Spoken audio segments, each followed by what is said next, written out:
This is The Fifth Estate, a conversation between young African scholars from the Fort Hall School of Government and Professor Mutahi Ngunyi. This week, a civilian coup happened, and the coup makers were 4 judges of the Supreme Court. They took power from Uhuru Kenyatta and set the stage for a forced coalition, or a caretaker government.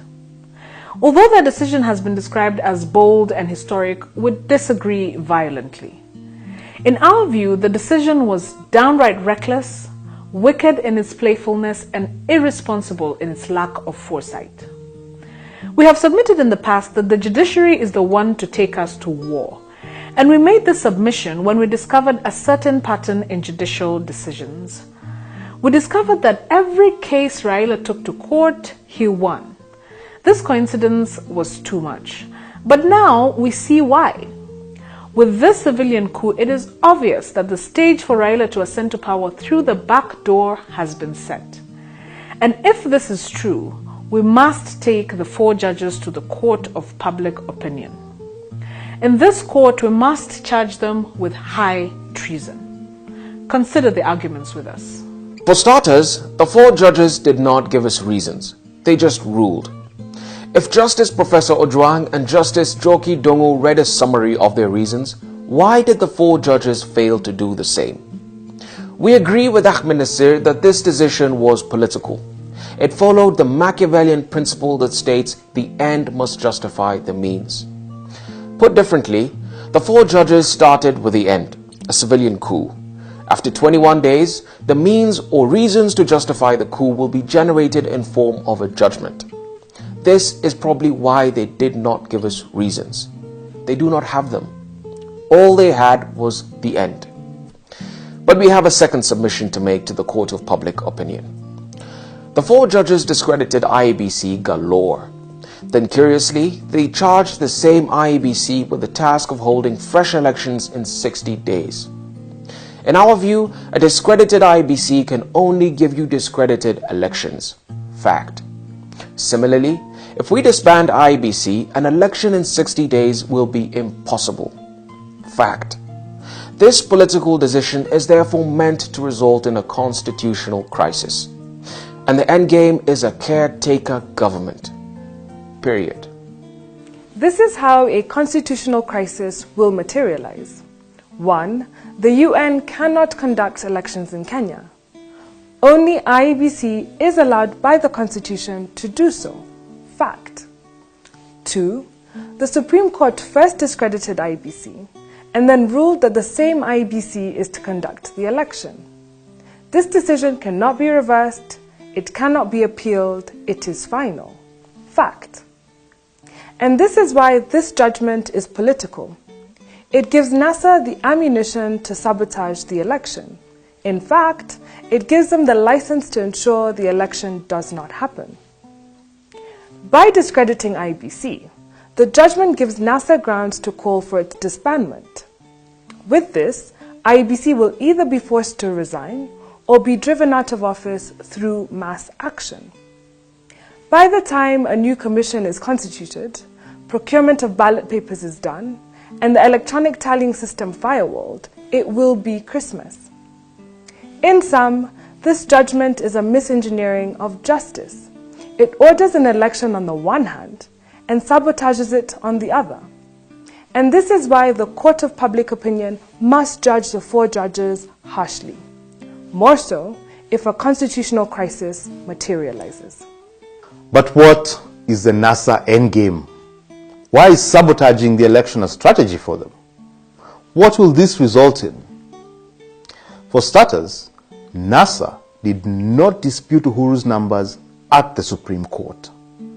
Raila knows that Uhuru has the numbers, and if this is true, Raila knows that he cannot win in the November election.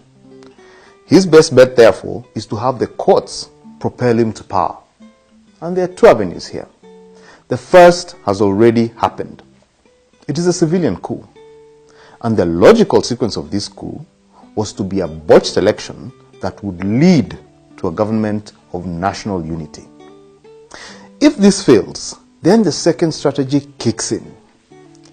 Remember that the November election is not a runoff. It is a fresh election. This means that the winner must still garner 50% plus 1. And if Uhuru gets this, he will be sworn in on December 12th. However, if he does not, then a runoff will happen on December 29th. Then the election circus will begin afresh. But Maraga can also nullify this November election. And if he does so, then a fresh election will have to be held on 29th of January 2018. And this cycle of elections will continue for years until Raila gets into government. The ruling by the Maraga Four was not just a civilian coup, in my view.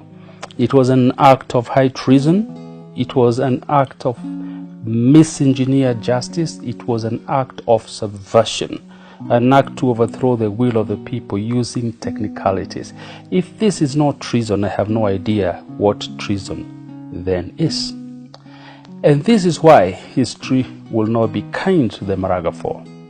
History will judge them harshly, and the harshness will be delivered only slowly, painfully, and in very small installments. Today, part of the country thinks that the Maraga Four are heroes, but tomorrow, the same country will crucify them for their heroism. And if this is a prediction, we will suggest a method to it. According to Abraham Lincoln, the only way to predict the future is to create it. If our prediction is a history will be harsh on the Maraga Four, then we must create that history. We must make this election a referendum election. We must put the Supreme Court on trial before the people of Kenya through a referendum. And we must have 2 ballot papers, in my view. One of them for presidential election, but the second one, a referendum question regarding a number of constitutional questions, including the independence of the judiciary. As a young student of law, decisions of the Supreme Court are beyond me. And so, I will speak as a young voter.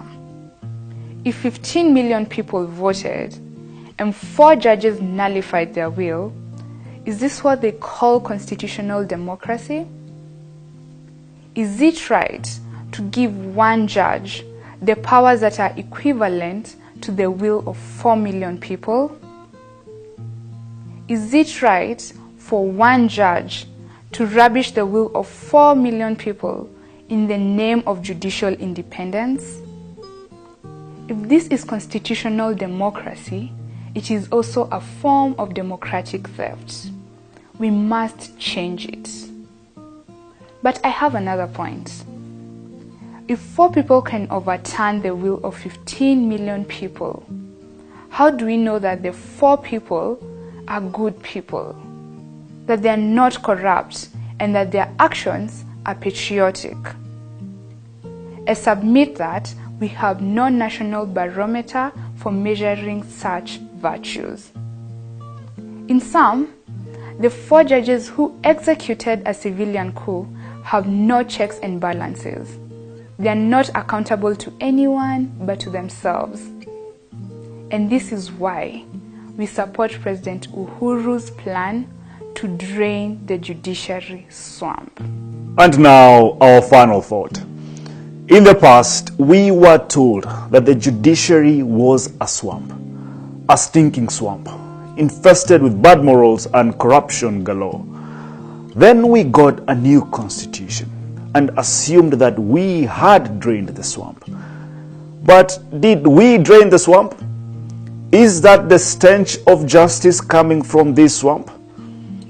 If Lady Justice is blind, how come the Kenyan version of this lady has an eye open for Raila?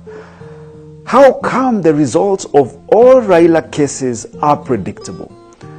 And how come the courts are untouchable? In our view, Uhuru must dehorn these courts in the name of the people. He must borrow the wisdom of Idran Shah in his book Caravan of Dreams, when he says, never recite poetry to a man carrying a sword. The sword of the judiciary is drawn, and power has shifted from State House to the courts. This is why they are able to execute a civilian coup with so much ease.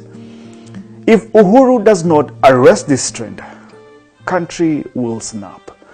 And the coming constitutional crisis, precipitated by the 4 judges, will make the French Revolution look like a Sunday school picnic.